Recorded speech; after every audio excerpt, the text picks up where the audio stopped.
Stand at 10236 Charing Cross Road in Los Angeles and look up. Gothic Tudor Revival. 22 rooms spreading across 5 acres of Holmby Hills. A property assessed at over $100 million. Beautiful. Yes, but this house was never just a beautiful villa. How did one golden palace turn from architectural masterpiece into America's most notorious address? What happens when a mansion becomes a brand, a fantasy, a carefully constructed illusion marketed to millions while real women lived behind those gates? And here's what matters. Who actually paid for the parties? The image, the empire, with money, with dignity, with decades of their lives? This is not the story Playboy Enterprises wanted told. This is the infrastructure, the real cost, the invisible machinery that kept the fantasy running for half a century. February 1971. The mansion sits in Holmby Hills, between Beverly Hills and Bel Air, in what Angelenos call the Platinum Triangle. 5 acres. The neighborhood where oil fortunes and entertainment wealth built American aristocracy. The Spelling Manor rises nearby. The Azria Estate spreads to the south. And in the center, Tudor Revival architecture imported from 1920s England, reimagined as the most famous private residence in America. The building itself predates its notoriety by nearly 4 decades. Constructed in 1927 for $250,000, roughly $4.2 million in today's currency, by Arthur Letts Jr., son of the founder of Broadway department stores. The architect, Arthur Rowland Kelly, designed a Gothic Tudor estate that would have felt at home in the Cotswolds. Steep gabled roofs, leaded glass windows, hand-carved wooden beams imported from England, stone masonry laid by craftsmen who understood medieval building techniques, 22 rooms across 14,000 square feet of living space, though that number tells you nothing about what the house becomes. The grounds matter as much as the structure. 5 acres of gardens designed in the English manor tradition. Oak trees, some already mature when the foundation was poured. A swimming pool. Later, the grotto, but that comes later, after the transformation. In 1927, this is simply a wealthy family's estate, remarkable for its craftsmanship, but not for its controversy. Arthur Letts Jr. lives here with his family. The house functions as intended, private residence for the California elite. When Letts dies in 1946, the property passes through several owners. Each maintains the Tudor character. Each lives privately behind the gates. The house ages gracefully, an artifact of 1920s wealth, preserved in a city that demolishes history for parking lots. Then, in 1971, the transformation begins. Hugh Marston Hefner, age 45, publisher of Playboy magazine since 1953, purchases the estate for $1.05 million, approximately $7.8 million today. He arrives from Chicago, from the original Playboy Mansion on North State Parkway, a 70-room near North Side building that served as both residence and corporate headquarters. But Chicago winters are brutal. The magazine's influence is shifting west, to where film studios and television networks manufacture American fantasy. Hefner needs a West Coast headquarters. More than that, he needs the house to become the brand. The purchase is strategic. The Holmby Hills address carries prestige. The grounds allow expansion. The architecture photographs well Gothic romance meets California sunshine. But the house as Arthur Letts Jr. built cannot serve Hefner's purposes. It must be retrofitted, reimagined, transformed into something that has never existed. A private residence that functions as perpetual nightclub, film set, corporate venue, and public symbol, all while maintaining the illusion of intimacy. The renovations begin immediately. Not restoration, transformation. Step past the Tudor facade and the other face appears. Behind the beauty lies infrastructure designed for a single purpose: manufacturing fantasy at industrial scale. The grotto comes first. Hefner commissions Ron Dursmith, a contractor specializing in artificial rockwork, to construct what becomes the mansion's most iconic feature. The project takes months. Workers excavate beside the existing pool, blasting through bedrock, reinforcing with steel and concrete. The design mimics natural caves limestone formations found in Jamaican cenotes or Mexican underground rivers. But nothing here is natural. The grotto requires a filtration system separate from the main pool heated water pumped through pipes, embedded in concrete underwater, lighting on dimmers, a sound system wired into the artificial rock, and ventilation systems to prevent mold in a damp enclosed space in Southern California. The construction cost exceeds $250,000 in early 1970s dollars for approximately 2,000 square feet of artificial cave. Workers install the jacuzzi, not a simple hot tub, but an integrated system with massage jets, temperature controls, and seating for a dozen people. The water must remain at 102 degrees Fahrenheit year-round. The heating costs alone run into thousands monthly. Chlorination systems work over time. The chemistry of a pool used nightly by dozens of people differs from family weekend use. The equipment room behind the grotto houses pumps, heaters, filters, chemical feeders. Industrial-scale machinery hidden behind synthetic rock. The pool itself undergoes renovation. The original 1920s design, suitable for afternoon swims and garden parties, cannot handle what Hefner envisions. The surface is redled. The depth is adjusted. Underwater lighting is installed colored filters that can transform the water from blue to red to purple. A waterfall is added, flowing from manufactured rock formations. The sound of falling water becomes acoustic wallpaper, masking conversation from security cameras that will come later. Inside the mansion, the transformation continues. The wine cellar is expanded. The original cellar, adequate for a family's collection, becomes a temperature-controlled vault holding thousands of bottles. Humidity controls prevent cork degradation. Security systems protect inventory valued in the hundreds of thousands. Staff maintain detailed records, which bottles for which parties, which vintages for which guests. The cellar is not for enjoyment. It is for display, for impressing visitors who tour the basement, for photographs in magazine spreads about the lifestyle. The game room receives industrial-grade electronics, pinball machines, arcade games, later video game consoles. Each requires dedicated electrical circuits. Maintenance contracts ensure everything functions for impromptu parties. The room is photographed constantly. Playboy readers need to believe the mansion is perpetually fun, always ready, never under repair. The kitchen is retrofitted for catering-scale production. Commercial refrigeration units replace residential appliances. 6-burner ranges, convection ovens, an industrial dishwasher that can cycle every 20 minutes. Storage for party supplies, thousands of cocktail napkins branded with the Playboy logo, glasses etched with a rabbit head, serving trays designed for specific hors d'oeuvres. The kitchen staff doesn't cook family meals. They prepare for events. 50 guests on Tuesday, 200 on Saturday, corporate parties on Monday. The bedrooms undergo selective renovation. Hefner's private suite receives upgrades.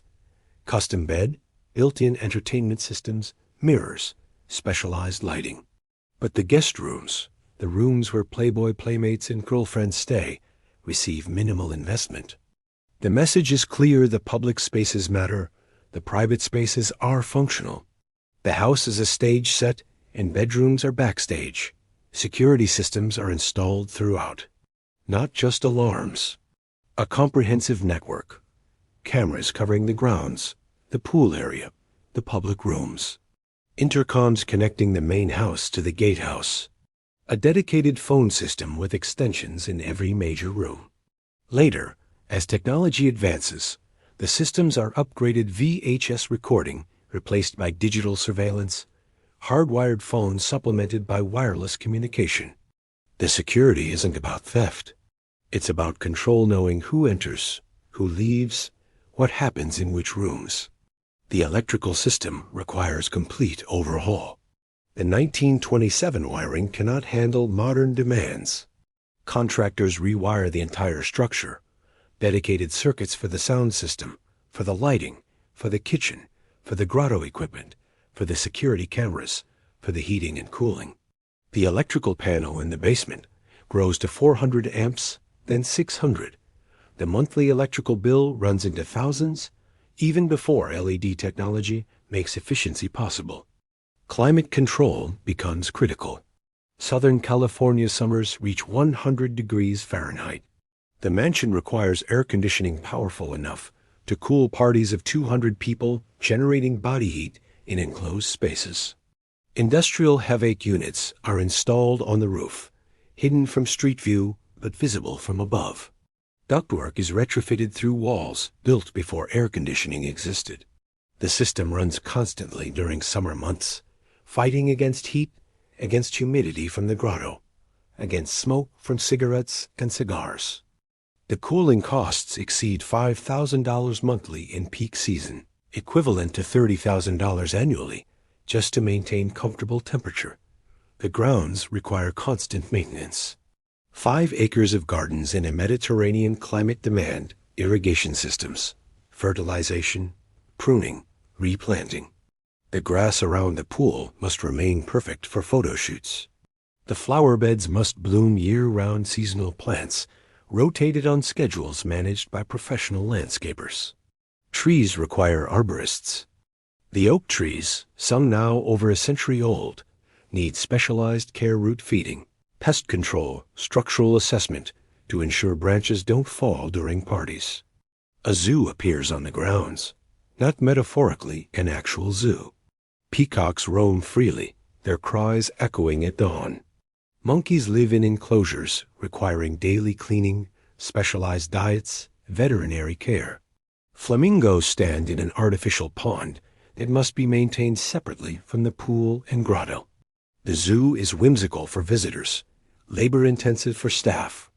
Animals require feeding twice daily, 365 days yearly. Veterinary bills accumulate. Waste must be removed. Enclosures must be cleaned, repaired, inspected by city authorities, ensuring compliance with exotic animal regulations. This parallel world was designed to remain out of sight. The staff, the machinery, the infrastructure, all invisible to magazine readers who see only the parties, the women, the lifestyle. But behind every photograph of Hefner, in a silk bathrobe by the pool, stands an army of maintenance workers, security guards, landscapers, cleaning staff, caterers, and technicians keeping the fantasy operational. The transformation costs are difficult to calculate precisely. Playboy. Enterprises maintain discretion about expenses related to the mansion, treating many as corporate costs rather than personal expenditures. Conservative estimates place renovation and infrastructure investment between 1971 and 1975 at $2 to $3 million, roughly $15 to $20 million in current dollars. But that's just the beginning. The real cost is operational, the daily burn rate of keeping this machine functioning. A house this size, serving this function, requires an army. Not metaphorically, an actual workforce comparable to a boutique hotel. The staff roster at peak operation throughout the 1970s and 1980s includes household staff, 4 housekeepers working rotating shifts, ensuring the mansion is always camera ready, 2 laundry staff managing towels for the pool and grotto, bedding from guest rooms, tablecloths from catered events, silk bathrobes that must be dry cleaned. The volume is industrial, hundreds of towels weekly, bedding changed daily in occupied rooms, event linens requiring same-day turnaround, kitchen and catering, a full-time chef managing daily meals for residents Hefner and whoever lives in the mansion at any given time.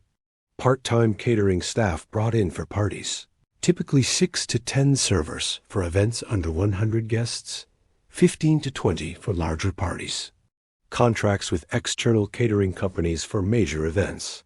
Food costs are substantial, not just party provisions, but daily stocking of kitchens, bars, refrigerators. Premium brands, specific requests, dietary accommodations for residents and regular guests. Maintenance and technical. 2 full-time maintenance workers handling repairs, pool maintenance, grotto systems, VEC monitoring, electrical issues, plumbing emergencies. A pool technician visiting twice weekly, more during heavy use periods, testing chemical balance, cleaning filters, inspecting equipment. Landscape crew of 4 to 5 workers maintaining grounds, typically working 3 days weekly, more during spring and summer growth seasons. Arborists on contract for tree care. Pest control services monthly, more frequently for outdoor areas. Security. This becomes the largest operational expense. The gatehouse is staffed 24/7, requiring multiple shifts. Inside security monitors cameras, responds to alarms, manages access during parties. By the 1980s, the security team numbers between 8 to 12 full-time employees, with additional contracted security for large events. The head of security, a former law enforcement professional, coordinates background checks for new staff, manages incident reports, interfaces with LAPD when necessary. Security personnel are trained in discretion. What they see stays internal, protected by non-disclosure agreements. Animal care. The zoo requires dedicated staff. At minimum, 2 full-time zookeepers feeding animals, cleaning enclosures, monitoring health, coordinating veterinary visits. Exotic animals are expensive specialized diets, climate control in enclosures, permits, and inspections. The peacocks roam freely, but require supplemental feeding. The monkeys need enrichment activities, social interaction, medical care. Veterinary bills accumulate rapidly with exotic species. Administrative staff. A house manager coordinates the operation scheduling, budgeting, hiring, interfacing with Playboy Enterprises' corporate structure. Personal assistants manage Hefner's schedule, correspondence, travel arrangements. Accountants track expenses, manage payroll, file required tax documents. The administrative burden is significant. The mansion operates as a business entity with corresponding paperwork. The payroll costs are staggering, but labor is just one line item. Utilities become a second full-time expense. The electrical bill, as mentioned, runs $3,000 to $5,000 monthly during peak air conditioning season. Water for the pool, grotto, irrigation, household use, animal enclosures. The mansion consumes water at commercial rates. Gas for heating water, for cooking, for climate control in winter months. Trash removal for a property generating waste equivalent to a small hotel. Telecommunications, multiple phone lines, later internet connections, security system monitoring. Insurance costs are extraordinary. Liability insurance for a property hosting hundreds of parties annually, where alcohol flows freely, where swimming pools and grottos pose drowning risks, where guests might injure themselves. Premiums run into 6 figures annually. Property insurance for a structure valued in 8 figures, containing art, antiques, expensive furnishings. Event insurance for major parties. Workers' compensation for the large staff.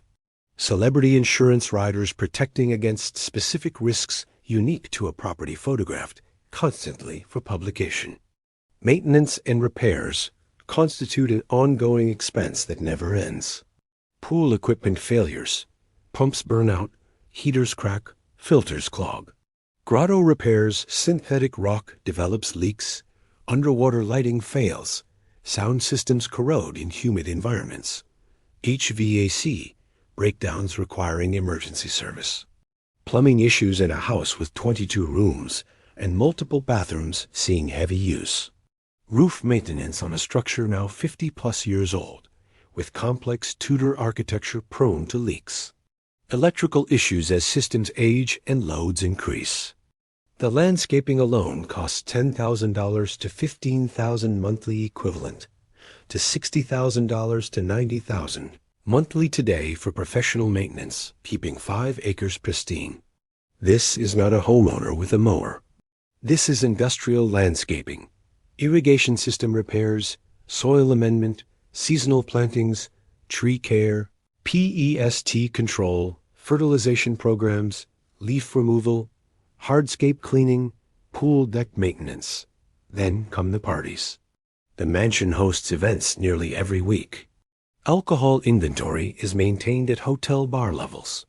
Premium spirits, extensive wine selection, champagne by the case. The monthly liquor budget runs $5,000 to $10,000, more during party season. Glassware breaks constantly, requiring replacement. Ice delivery for large events. Specialty garnishes, mixers, non-alcoholic options. Food spoilage is inevitable when stocking for unpredictable guest counts. Caterers overbuy to ensure availability. Leftover food from parties is discarded. Liability concerns prevent donation in that era. The waste is substantial. The cost absorbed is operational expense. Entertainment bookings for parties add additional costs. Bands, DJs, performers for themed events. Equipment rental sound systems beyond the house's built-in capabilities. Lighting for outdoor parties, tents for weather contingencies, portable bars, furniture rental for large gatherings. Repairs after parties are routine. Broken furniture, stained carpets, damaged fixtures, graffiti in bathrooms, cigarette burns on surfaces.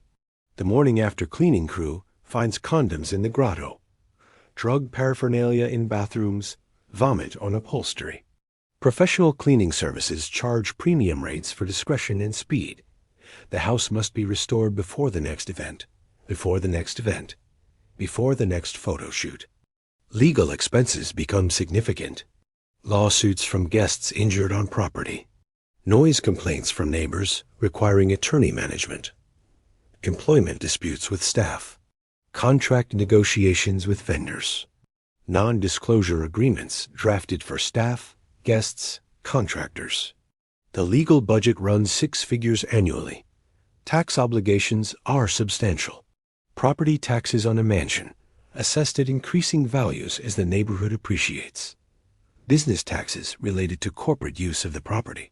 Employment taxes for the large staff. The tax burden reaches hundreds of thousands annually. And then there's the invisible cost, depreciation. The house is aging.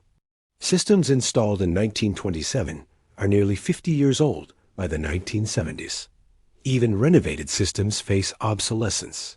The building requires not just maintenance, but eventual replacement of fundamental infrastructure: roofing, plumbing, electrical, foundation work, structural repairs. These capital expenses accumulate in deferred maintenance accounts, waiting for inevitable reckoning.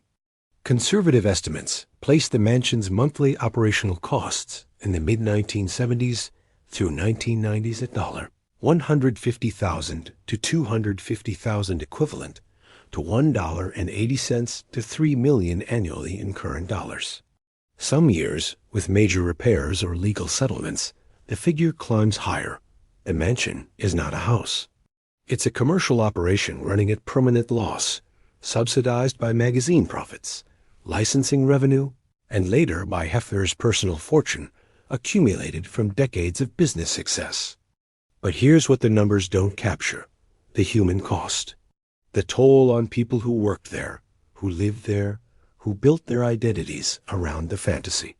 The mansion operates on a dual economy: one visible, documented in corporate records; one invisible, documented in decades of testimony, memoirs, lawsuits. The visible economy: Playboy Playmates receive payment for photo shoots, public appearances, promotional work. Standard modeling contracts.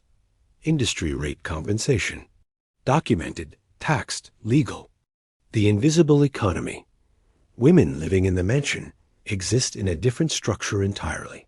A girlfriend system operates on specific rules, unwritten but enforced. Women who become Hefner's official girlfriends receive housing, a bedroom in the mansion, access to shared spaces, meals provided. They receive an allowance, typically $1,000 weekly in the 1970s, 1990s, equivalent to $52,000 annually at 1980s rates, $75,000 to 100,000 in current currency. Enough to survive, not enough to save, not enough to leave easily. But the allowance comes with conditions. Curfew, 9 p.m. unless attending official Playboy events with Hefner. No outside employment. The women must be available for appearances, photo shoots, parties as needed. No unapproved visitors, friends, and family require advance clearance, limiting outside relationships. No unauthorized departures. Leaving for a weekend requires permission, often denied. Boyfriends are forbidden. Dating is grounds for immediate expulsion. The women describe it in memoirs and interviews published decades later. Holly Madison, who lived in the mansion from 2001 to 2008, publishes Down the Rabbit Hole in 2015, describing a system of control disguised as luxury. Curfews enforced by security, logging departures and arrivals. Allowances distributed personally by Hefner, creating financial dependency. Psychological manipulation comparing women to each other, withholding approval, conditional affection.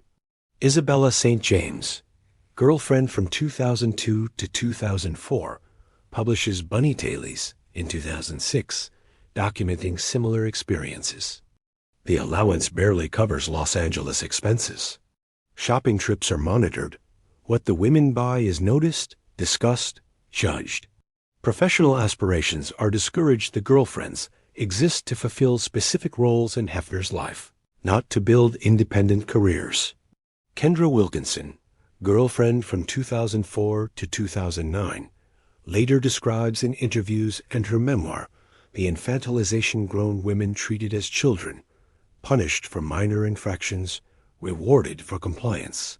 The system creates dependency, isolates the women from outside support, makes leading financially and psychologically difficult. But Madison, St. James, and Wilkinson lived there in the 2000s, when the mansion's power had diminished, when alternative careers existed, when the internet enabled independent platforms. The women from earlier decades faced a different landscape. In the 1970s and 1980s, when Playboy's cultural influence peaked, fewer exit opportunities existed. Modeling careers depended on magazine connections. Acting roles required industry relationships Playboy could provide or deny. The mansion served as gateway to entertainment careers, but the gateway was guarded. Women who left on bad terms found doors closed. Women who spoke critically found work drying up. The mansion functioned as gilded cage. The luxury was real: the house, the parties, the proximity to celebrities, the lifestyle millions envied. But the cage was real too. The rules, the control, the surveillance, the dependency. Former staff members, speaking anonymously in later years, described the atmosphere. The girlfriends competing for Hefner's attention, knowing their housing depends on his favor. The hierarchy among women: the primary girlfriend with the most access, the secondary girlfriends with less, the frequent guests hoping to ascend. The psychological games, the manufactured drama, the deliberate structure, creating competition rather than solidarity. Security staff described their role in enforcement, monitoring curfews, reporting infractions, restricting access. Some security personnel felt complicit in a system they found troubling. Others rationalized the women chose to be there, they could leave anytime, they benefited from the arrangement. But that rationalization collapses when examined. Could they leave? With what money? To where? With what job prospects after years devoted to a lifestyle offering no transferable skills? The drug culture complicates everything. Multiple sources describe widespread drug use at parties throughout the 1970s, 1990s.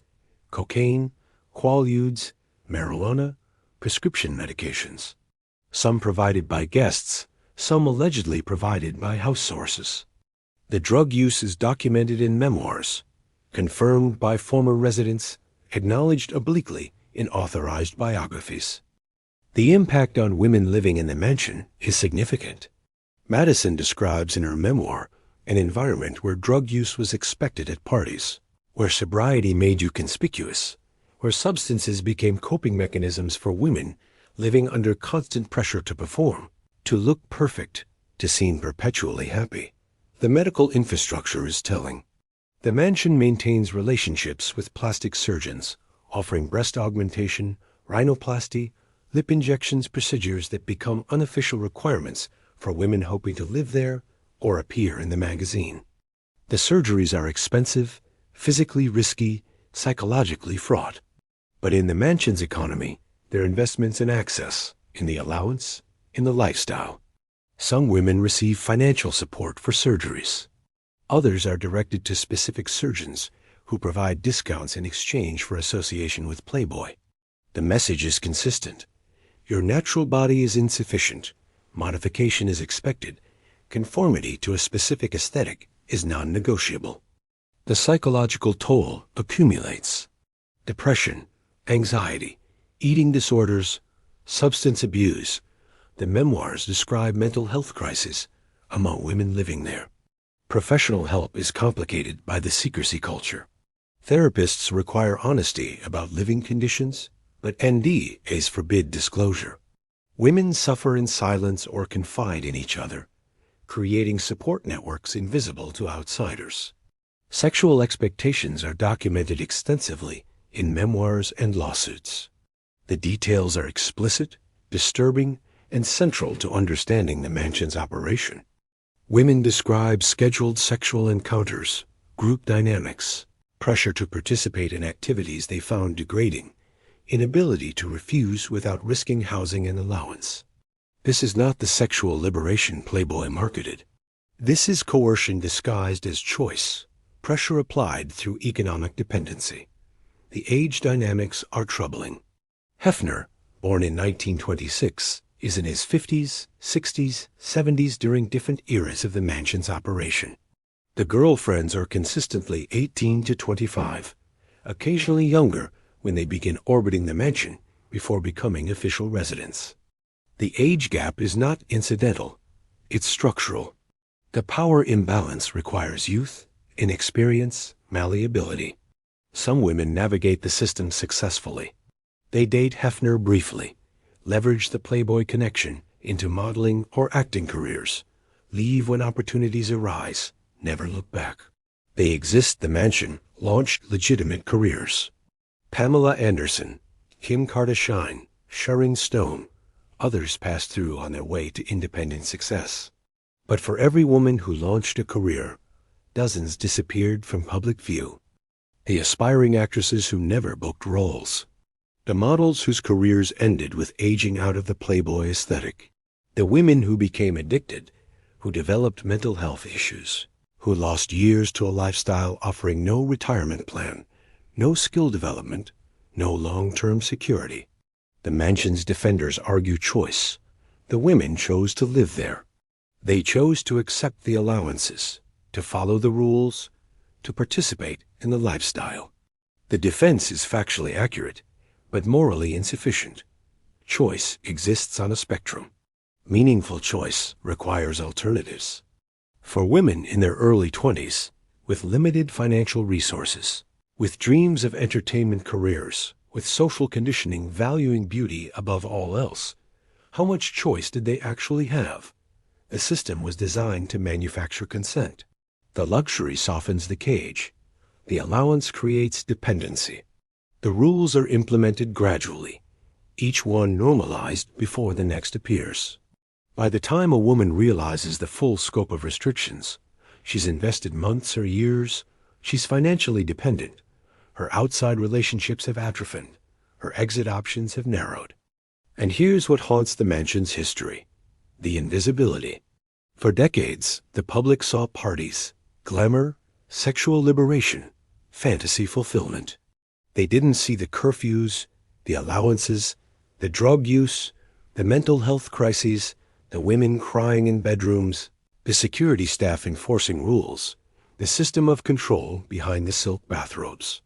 The cultural narrative about the mansion is changing now, in the 2020s, after #MeToo, after multiple memoirs, after the Secrets of Playboy documentary series in 2022.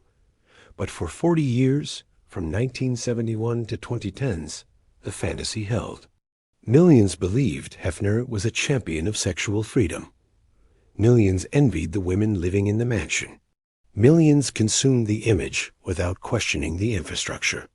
The human cost is incalculable, not in dollars, but in years. In potential unrealized, in mental health damaged, in women who spent their 20s in a gilded cage, and their 30s reckoning with the cost. Behind every glamorous photograph stands mathematics that eventually stops working. Playboy Enterprises peaks in the early 1970s. The magazine's circulation reaches 7 million monthly. Playboy clubs operate in major cities globally. Licensing revenue from the rabbit head logo generates millions. The company is publicly traded, profitable, culturally dominant. The mansion serves corporate purposes. It's headquarters for West Coast operations. It's where magazine photoshoots occur, saving production costs.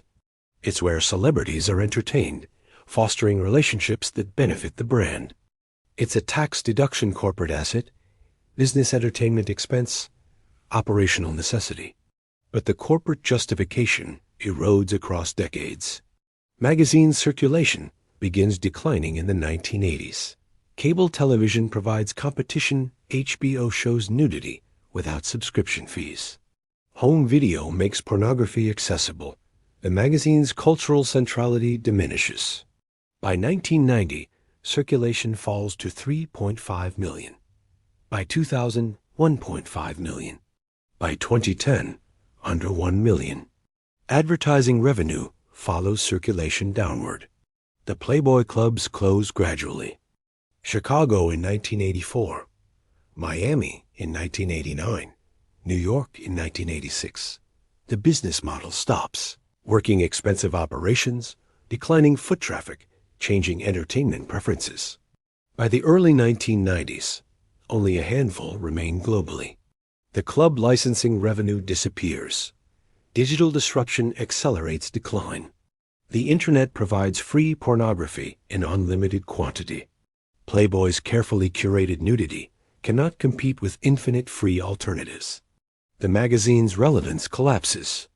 Young men don't subscribe to magazines for content available instantly online. Playboy Enterprises struggles financially throughout the 2000s. The stock price, once robust, falls to single digits. The company posts losses multiple years. Cost-cutting begins staff reductions, club closures, reduced magazine frequency. The mansion becomes increasingly indefensible as business expense. Corporate lawyers and accountants question the $3 to $4 million annual operational costs.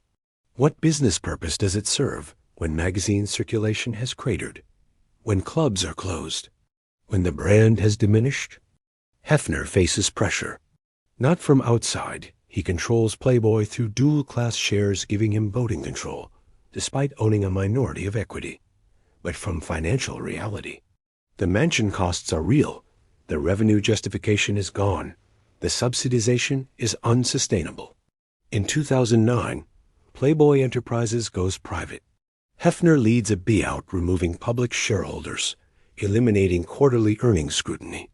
The deal values the company at $207 million down from over $1 billion at peak valuation in the 1970s. Hefner's shares and debt financing fund the purchase. But privatization doesn't solve fundamental problems. Revenue continues declining. The magazine, the brand, the business model all are obsolete. The mansion's operational costs become personal rather than corporate, but the money must come from somewhere. Hefner's personal fortune, accumulated over decades, is substantial but finite. Forbes estimates his net worth in 2009 at approximately $43 million significant wealth, but not enough to sustain mansion operations indefinitely at $3 to $4 million annually while funding lifestyle expenses, while supporting adult children, while managing declining business. The mansion itself appreciates dramatically. Real estate in Holmby Hills and the Platinum Triangle climbs relentlessly. The property purchased for $1.05 million in 1971 is assessed at over $50 million by 2010. climbing toward $100 million by 2015. The land alone, 5 acres in one of America's most expensive neighborhoods, is worth tens of millions. This creates an ironic situation. Hefner is asset-rich, but cash flow poor. He owns a property worth $100 million, but costs $4 million annually to maintain. He cannot sell without destroying the brand identity built over 40 years. The mansion is Playboy's last remaining cultural asset, the parties, the image, the mystique.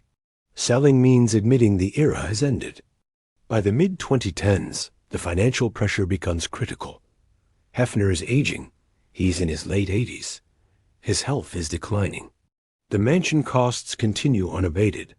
The business generates insufficient revenue to cover operations. Then, in 2016, the inevitable occurs. Playboy Enterprises sells the mansion, not to preservationists or historians, to Darren Metropolis, a 33-year-old billionaire who made his fortune restructuring Hostess brands. The sale price, $100 million. But the deal contains unusual provision. Hefner retains right to live in the mansion for the remainder of his life, paying nominal annual fee of $1 million. Essentially, he's a tenant in the property he built into the most famous private residence in America. The $100 million sale is bittersweet victory. It provides capital for Playboy Enterprises, stabilizing the company's finances, but it's admission of defeat. The mansion can no longer be sustained operationally. The asset must be liquidated to generate cash. Metropolis reportedly plans to connect the mansion with the adjacent property he previously purchased, creating a 7.3-acre estate. The plan suggests eventual demolition or radical transformation. The mansion is Hefner created. It will not survive. Hefner lives in the mansion under the arrangement for 18 months. He dies September 27, 2017, age 91 of natural causes, in the bedroom that was his residence for 46 years. With Hefner's death, the arrangement ends. Metropolis gains full control. The parties stop. The staff is dismissed. The grounds are closed to visitors. The mansion enters liminal state, not yet demolished, but no longer functioning, not yet transformed, but clearly ending. The financial arc is complete. An estate purchased for $1 million, renovated for millions more, operated at multi-million-dollar annual losses for nearly 5 decades, finally sold for $100 million in distressed liquidation. The math never worked. The operation was only sustainable while magazine circulation numbered in millions, while clubs generated revenue, while the brand maintained cultural power. Once those supports disappeared, once the magazine declined, once alternative revenue sources evaporated, the mansion could not stand alone. It was too expensive, too specialized, too identified with an era that had ended. Stand at the gates today, and the house sits empty. Metropolis maintains it, reportedly spending millions on restoration and maintenance. But the parties are gone. The mythology is over. The mansion is a museum to itself, waiting for its next transformation. The cultural reckoning arrived before the financial one. The #MeToo movement in 2017 recontextualized everything. The mansion's history, the parties, the girlfriends, the culture all looks different through 2020's lens. What was marketed as liberation now appears as exploitation. What was celebrated as fantasy now registers as abuse. Secrets of Playboy, a documentary series released in 2022, features testimony from dozens of former girlfriends, playmates, and staff. The allegations are serious: sexual assault, drug culture, coercion, manipulation, cover-ups. The accounts are consistent across decades, across different women, across different eras of the mansion's operation. Hefner's defenders, his sons, some former playmates, business associates, dispute the narratives. They argue the critics are revising history, that the relationships were consensual, that women benefited from association with Playboy. The debate continues, likely indefinitely. But separate from debates about individual allegations, a larger truth is clear. The mansion operated on a system that could not survive cultural evolution. The power dynamics, the age gaps, the economic dependency, the lack of meaningful consent all were normalizing in 1970s. By 2020s, they're indefensible. The building itself faces uncertain future. Metropolis has not announced definitive plans. Demolition is possible. The structure, while historically interesting, lacks architectural landmark status sufficient to prevent destruction. The land is immensely valuable. A modern mansion or multiple luxury homes could generate more value than preserving 1920s Tudor revival architecture. Preservation is possible, but unlikely. What would preserve the mansion mean? Operating it as museum? To what end celebrating Playboy history that's now controversial? Converting it to hotel or event venue? The brand association is liability, not asset. The mansion is famous, but for reasons that make commercial operation challenging. Private residence is theoretically possible, but impractical. The property is too large, too complex, too identified with its history. Any owner would inherit the baggage, the mythology, the controversy. Operating it privately at current standards would still cost millions annually. Modern billionaires have options. And this particular property comes with complications outweighing benefits. Most likely outcome: eventual transformation, erasing the mansion's identity. Perhaps demolition and new construction. Perhaps radical renovation, removing the spaces most associated with Playboy-era filling in the grotto, rebuilding the pool, converting bedrooms. The physical structure might survive, while the mansion's cultural entity disappears. This fate is not unique. America excels at erasing controversial history through redevelopment. The original Playboy Mansion in Chicago, the 70-room near North Side building where the brand began, was demolished in the 1980s, replaced by luxury condominiums. No marker indicates what stood there. The history is gone. The Los Angeles mansion might follow the same path. Within decades, only photographs and memories will preserve what existed. The grotto will be filled. The pool will be rebuilt. The rooms will be reconfigured. The next generation won't recognize the mansion, will only know it through documentary footage and memoir descriptions. What remains when a building becomes more famous for what happened inside than for the architecture? When the cultural associations become liabilities? When the physical structure cannot escape its history? The mansion's story reveals deeper pattern about American ambition and American amnesia. We build monuments to ourselves, to our appetites, to our fantasies. We sustain them through luck and timing and resources. And when cultural values shift, when finances fail, when the mythology cracks, we erase them. The mansion is not exceptional in American history. It's representative. We've demolished dozens of Gilded Age mansions that became unsustainable. We've erased countless structures associated with controversial histories. We prefer redevelopment to preservation, especially when preservation requires confronting uncomfortable truths. But before the mansion disappears, physically or culturally, we should understand what it was. Not the fantasy Playboy marketed. Not the nightmare critics describe. Something more complex. A machine designed to manufacture and monetize male fantasy, built on female labor, disguised as liberation, sustained by magazine profits, collapsed when the business model failed. The parties were real. The lifestyle was real. The women were real. The control was real. The psychological toll was real. The financial impossibility was real. All of it existed simultaneously: glamour and exploitation, luxury and cage, pleasure and pain. The mansion is evidence in a case about the cost of fantasy. The cost to women who lived there, some flourishing, some damaged. The cost to staff who maintained the infrastructure while watching what occurred. The cost to a culture that celebrated the fantasy without examining the machinery. And here's the haunting question. What does it mean that we required this place? That American culture needed a physical mansion where male fantasy could be embodied, photographed, marketed, consumed? That millions of men bought magazines, wanted to visit, dreamed of living there? That we built an entire empire on the image of women in a house they could not leave after 9 p.m.? The mansion's existence reveals something about American sexuality, American commerce, American values in the late 20th century.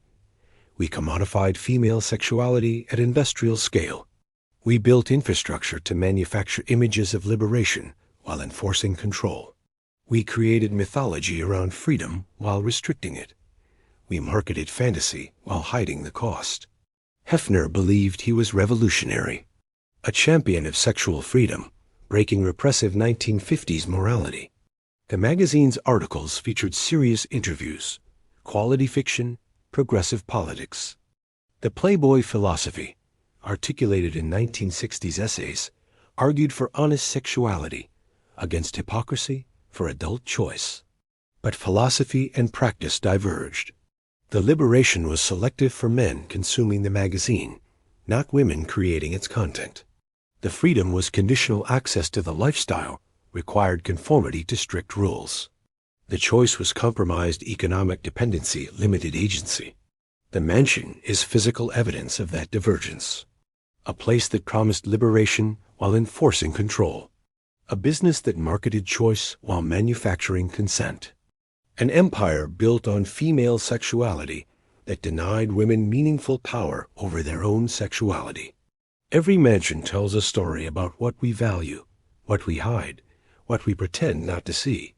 The Playboy Mansion story is America's story in miniature. The beautiful facade, the infrastructure kept hidden. The human cost ignored in pursuit of profit. The fantasy maintained through systems of control. The inevitable collapse when the mathematics stopped working. The women who lived there paid the real price. Not just the girlfriends in memoirs, but the women whose names we don't know. The ones who aged out, who disappeared, who never wrote books, who carry memories, but not platforms. Their years in the mansion cannot be returned. Their young adulthood spent in a gilded cage is time lost forever. The staff paid too. The housekeepers who cleaned bedrooms after parties, seeing what occurred. The security guards who enforced rules they found troubling. The kitchen staff who prepared food for events where drugs flowed freely, where women looked unhappy, where the fantasy cracked when you saw it close enough. And in a sense, we paid. The culture paid. We sustained this place through consumption, buying magazines, watching television shows, envying the lifestyle, participating in mythology. We made Hefner wealthy enough to maintain the mansion. We made the mansion famous enough to trap women who dreamed of that fame. The mansion is closing now, or has already closed, depending on how you measure. The parties ended with Hefner's death. The mythology cracked with #MeToo and the memoirs and the documentary. The financial model collapsed with magazine decline. The future is uncertain demolition, transformation, something entirely new. But before it disappears completely, this story matters. Not as scandal, not as celebration, as evidence. Evidence that beauty requires machinery to maintain it. Evidence that fantasy costs more than we admit. Evidence that sexual liberation promised by men who control the terms is not liberation at all. Evidence that economic dependency creates coercion regardless of surface luxury. Evidence that American culture built an empire on women as bodies without meaningfully including women in the profits or the power. The mansion is closing. The women are finally telling their stories. The balance sheet has been revealed, decades of losses, subsidized by magazine profits, eventually unsustainable. The cultural reckoning has arrived, too late for women who lived there in the 1970s, 1980s, 1990s, but in time for the history not to be completely erased. Stand at those gates one more time. Look at the Tudor facade, the 5 acres, the infrastructure hidden from view, and ask, what did this place actually liberate? Who actually benefited from the freedom it promised? And what does it mean that we required 46 years, $100 million sale price, And dozens of memoirs before we were willing to see the machinery behind the mansion? The house will survive, or it won't. The grotto might be filled, the pool rebuilt, the rooms reconfigured. Future owners might erase every trace of what occurred here. But the lesson cannot be demolished as easily as architecture. The lesson is this: when beauty requires this much infrastructure to maintain, when fantasy costs this much to produce, when liberation comes with curfews and surveillance, it was never beautiful, never fantasy, never liberation. It was always just a mansion, expensive, controversial, unsustainable. And like every mansion that outlives its purpose, its time has come.